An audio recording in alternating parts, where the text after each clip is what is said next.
Oke, aku dulu ya. Eh, Oke, sektor energi yang kemarin tahun lalu tuh sempat jadi juaranya, ya kan, 100% kan returnnya. Nah, kemarin itu mengawali minggu pertama 2023 dengan minus 7%. Nah, ini karena itu keluar berita bahwa China akan mulai pakai batu bara dari Australia lagi. Mereka akan buka pintu mulai mengimpor batu bara Australia lagi.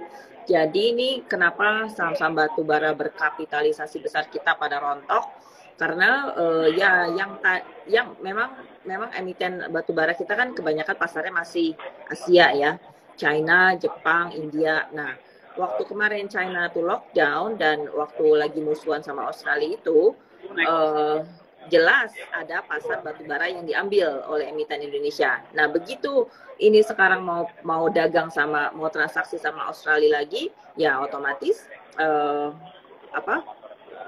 bagian kue yang tadinya kita nikmatin tuh akhirnya akan keambil lagi oleh Australia gitu kan. Nah, itu di satu sisi ngurangin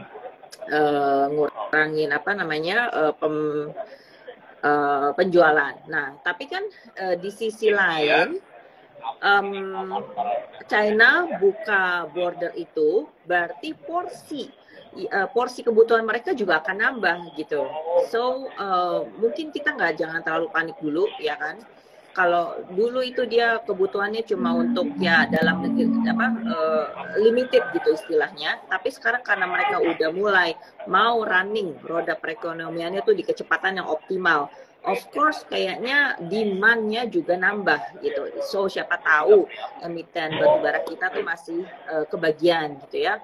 Terus kemudian juga aku baru baca juga ada emiten seperti ITMG yang mulai berpikir untuk meluaskan pasar ke Eropa. Nah, ini mereka mulai mau seriusin ke Eropa gitu. Karena tadinya emang cuma di Asia aja pasarnya gitu ya.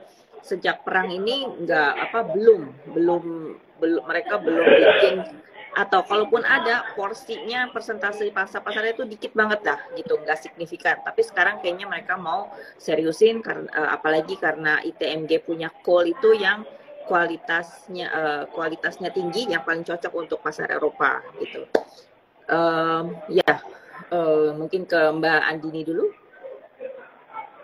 Ada ide mungkin. Kalau untuk sektor energi kita tetap positif juga, meskipun kemarin tahun 2022 itu udah gila-gilaan gitu ya. 2022 kayaknya energi banget nih, jadi primadona untuk IHSG di tahun 2022. Cuman untuk kedepannya kita tetap positif. Untuk sektor energi masih juga tetap bisa dipertimbangkan untuk dijadikan investasi ataupun untuk trading tentunya. Thank you untuk jawabannya juga dan juga Kak Andini. Nah, ini menjadi salah satu hal menarik nih, bahwa dengan adanya mungkin kalau seandainya orang yang tidak terlalu mencermati terlalu dalam, potensi untuk adanya Australia masuk ke dalam China dalam bentuk ekspor batu bara ini menjadi salah satu hal yang negatif. Tapi di satu sisi ternyata ada sisi positifnya juga ya, mengingat dari China sendiri dia akan lebih melakukan ekspansi dari segi produksinya sendiri ya Bu ya. Berarti nanti secara nggak langsung itu akan membantu kenaikan demand dari si batu bara, sehingga nggak menutup kemungkinan apabila stok yang ada di Australia itu tidak mencukupi, Indonesia akan menjadi salah satu supplier juga ya Bu. Tetap. Oke, jadi nah tadi udah ngomongin masalah sektor batubara dan juga fenomena ekonomi yang nantinya akan mempengaruhi sektor tersebut. Kalau seandainya nih Bu, kita lihat juga di tahun 2023 sebenarnya kan yang menjadi salah satu concern dari pelaku pasar kebanyakan adalah inflasi yang berimbas terhadap kenaikan suku bunga. Nah, apakah nanti tren kenaikan dari suku bunga yang dilakukan oleh The Fed selaku Bank Sentral Amerika Serikat akan diterapkan kembali lebih agresif lagi di tahun 2023 atau bagaimana gitu? Karena kan kita bisa lihat juga indeks dari tenaga kerja di Amerika Serikat sendiri juga sudah mulai naik tuh Bu, ya menyatakan kalau seandainya wah ekonomi Amerika lagi pulih lagi nih.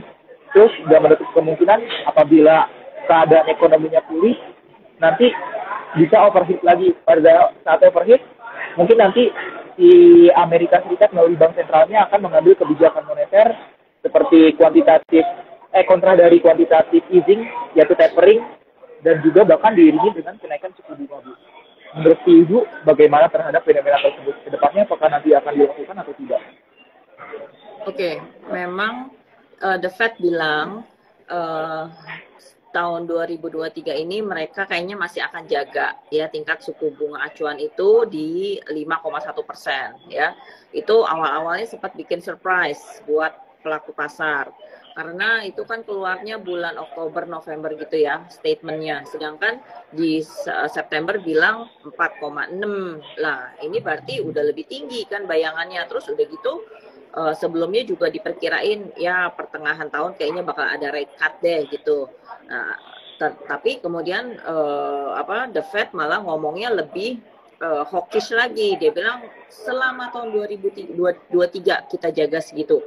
Karena emang target inflasi mereka masih jauh, mau ke 2% gitu loh. Sedangkan sekarang nih ada di 7. Jadi masih long way to go kan, ya kan? Perjuangannya sampai masih harus naikin berapa lagi itu FFR supaya bisa ke target 2%.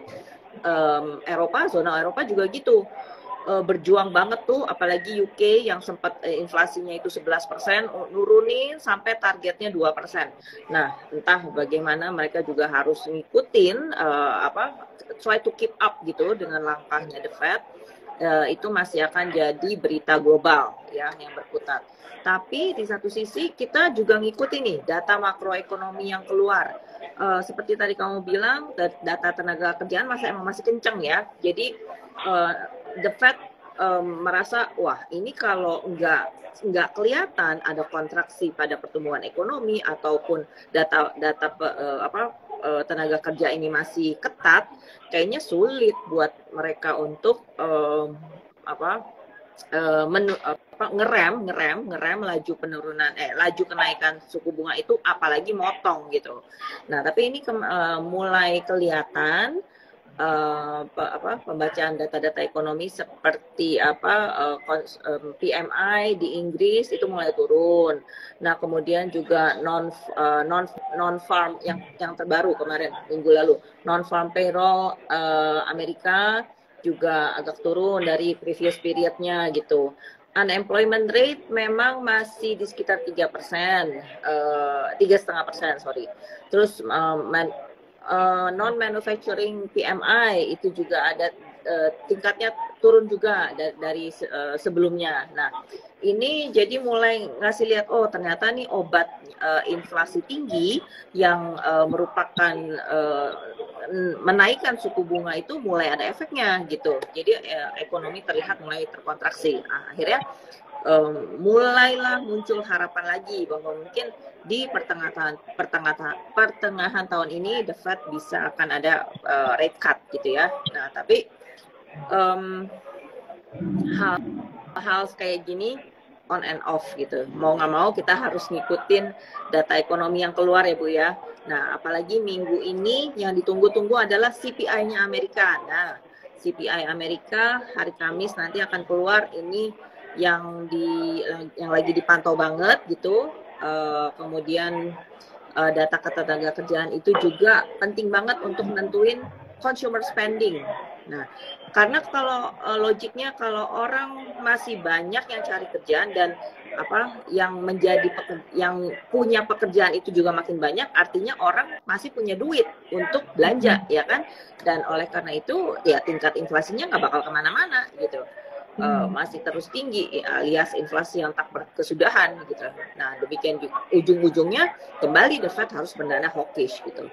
Ya itu kita ikutin lah step by step ya Bu Andini. Kayaknya kita masih harus ngikutin data ekonomi sampai at least semester 1 ini kelar deh, baru bisa menilai apakah The Fed punya cukup ruang untuk ngerem kenaikan suku bunga atau even nurunin gitu. Tapi I think setengah tahun ini masih nadanya masih hawkish dulu gitu. Oke, thank you Bu. Kalau aku boleh samarin, memang potensi untuk resiko kenaikan suku bunga seperti hawkish itu memang relatif lebih tinggi ya Bu ya, karena balik lagi faktor dari The Fed sekiranya akan mengambil kebijakan moneter melalui kenaikan atau penurunan suku bunga itu dilihat dari number of CPI atau inflation-nya sendiri. Which is di Amerika saat ini periode terakhir masih di angka 7% dan targetnya sendiri ada di 2%-an ya Bu ya. Walaupun kendati demikian, kalau aku boleh sedikit summary, guidance yang diberikan oleh Jeremy Powell selaku chairman dari The Fed sendiri, ini relatif lebih jelas ya Bu ya, terkait dengan kebijakan yang diambil oleh The Fed, apakah dia akan menaikkan suku bunga, hold, atau bahkan nanti ke depannya akan menurunkan. Ini sangat kontra dengan kebijakan yang diambil oleh Ben Bernanke di tahun 2013, makanya pada saat 2013 ada fenomena tantrum. Market panik, capital outflow gede-gedean, bursa Indonesia turun. Nah, aku mau sedikit tanya juga nih ke Kak Andini. Bagaimana sih Kak langkah antisipasi bursa untuk menjaga kepercayaan masyarakat agar mereka tidak panik nih? Pada saat kenaikan suku bunga pasti kan orang akan cenderung mengambil instrumen yang lebih konservatif. Salah satunya adalah fixed income. Di satu sisi, apabila The Fed melalui bank sentral menaikkan suku bunga, spread antara fixed income dan juga equity kan udah terlalu spreadnya kan tipis, sehingga akan ada potensi capital outflow ke fixed income. Nah, terhadap risiko tersebut, ada nggak sih Kak langkah konkret bursa yang nantinya ke depan akan dilakukan untuk mencegah hal tersebut Kak? Sebenarnya langkah kita untuk mencegah hal tersebut itu udah banyak juga ya. Dan juga kadang beberapa orang tuh berpikir kayak, wah investasi di pasar modal tuh saham doang gitu. Padahal banyak juga investasi di pasar modal itu yang lainnya. Mungkin orang-orang kayak belum kenal juga obligasi kan. Terus juga ada pilihannya kalau misalnya orang benar-benar takut nih sama saham. Kayak, oh mungkin capability saya belum sampai terlalu tinggi banget nih ngolah saham dan sebagainya. Ada pilihan ETF reksadana yang risikonya lebih minim tapi juga memberikan imbal hasil yang cukup luar biasa juga. Memang kalau risiko di investasi saham itu kita berdampingan banget sama risiko-risiko yang ada dan juga berita-berita yang ada di secara global gitu ya. Terus untuk kedepannya gimana nih kira-kira dengan banyaknya berita-berita dan sebagainya, kita yang jelas kita kedepannya tetap terus mengembangkan banyak hal gitu ya, mulai dari terakhir kita ada papan ekonomi baru dan sebagainya. Itu adalah langkah-langkah besar yang kita coba ambil supaya investor ini kayak merasa terperhatikan gitu. Dan juga ada banyak mungkin kebijakan-kebijakan lainnya yang sedang dirancang gitu ya menuju 2023. Tapi overall kita tetap positif dan juga kita berharap juga investor dan juga teman-teman di rumah itu tetap optimis sama pasar modal kita, karena kemarin ya pesan Pak Jokowi sendiri pun juga tetap pengennya kita optimis nih sama pasar modal kita sendiri nih ke depannya. Jadi don't worry, mudah-mudahan dengan pertumbuhan ekonomi kita yang secara domestik juga bagus memberikan dorongan yang cukup luar biasa juga ke IISG, karena kita sendiri juga beberapa kali survive gitu ya. Kalau kita bandingkan dengan bursa-bursa lain, kita aja di masa-masa kayak pandemi dan sebagainya itu kita survive dan kita luar biasa kenaikannya dibanding bursa-bursa lain yang cukup ya lumayan lah ada penurunan dan sebagainya. Bursa Indonesia tetap optimis, kedepannya kita akan tetap tumbuh apapun keadaannya, ibaratnya ya apapun tantangannya, karena COVID aja bisa kita laluin, kedepannya juga kita pasti akan bisa melaluinya. Itu sih Mas. Oke. Thank you Kak untuk jawaban yang diberikan. Berarti kalau sedikit saya boleh summary, untuk bursa sendiri, langkah yang dilakukan ialah lebih meningkatkan edukasi ke masyarakat terkait dengan instrumen-instrumen apa aja yang ada di pasar modal. Karena kita bisa tahu ya instrumen sendiri bukan cuma saham, bukan cuma obligasi, tapi ada ETF, bahkan ada sukuk kalau seandainya teman-teman ada sukuk obligasi yang syariah ya Kak ya. Ya benar.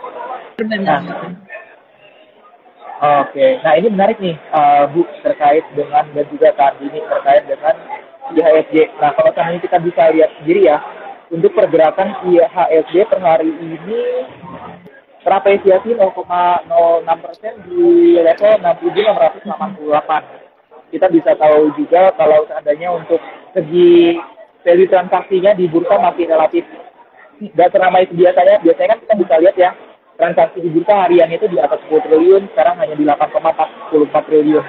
Nah, menurut Ibu nih, terutama dari sisi seorang analis, bagaimana sih Bu view atau bahkan pendapat Ibu terkait dengan pergerakan IHSG secara teknikal untuk 1 minggu ke depan, Bu?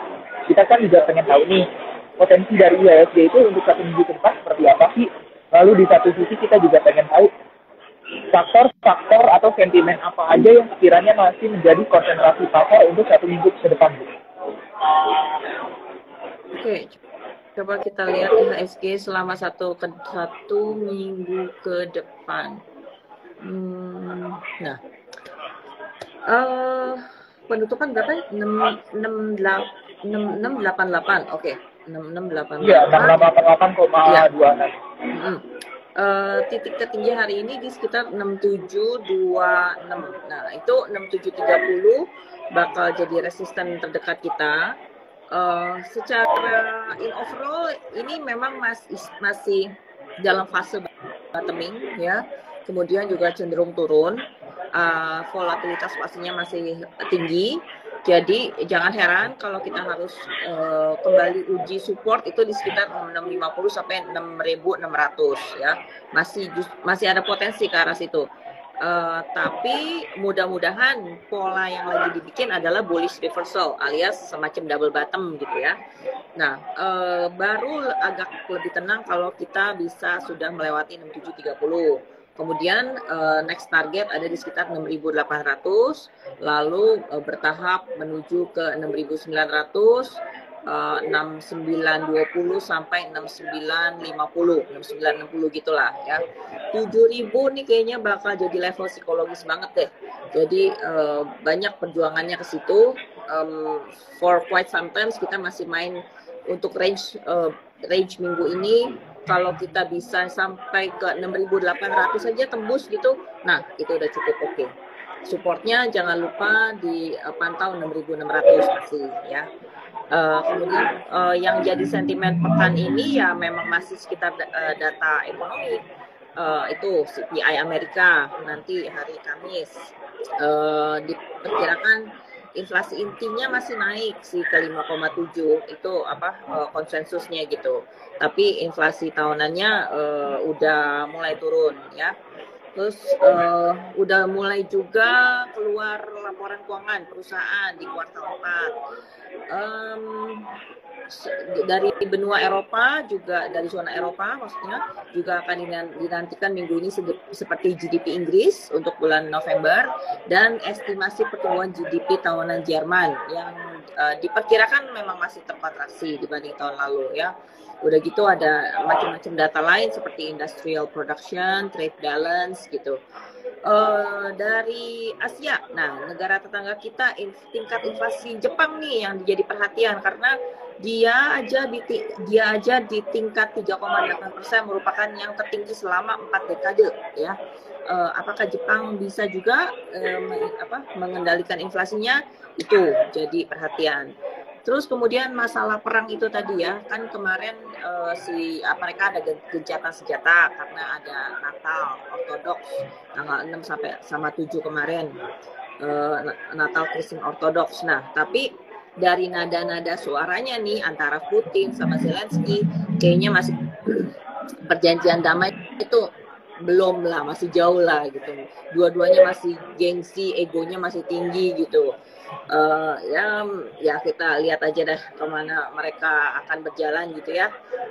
Apalagi Ukraina begitu dapat hadiah bantuan militer dari Amerika, langsung mereka mengharapkan itu akan konsisten gitu bantuannya. Jadi ya, kalau uang untuk bantuan perang masih mengalir ya artinya perangnya juga masih bisa lanjut gitu ya, karena kan keadaannya jadi imbang, kekuatannya jadi imbang.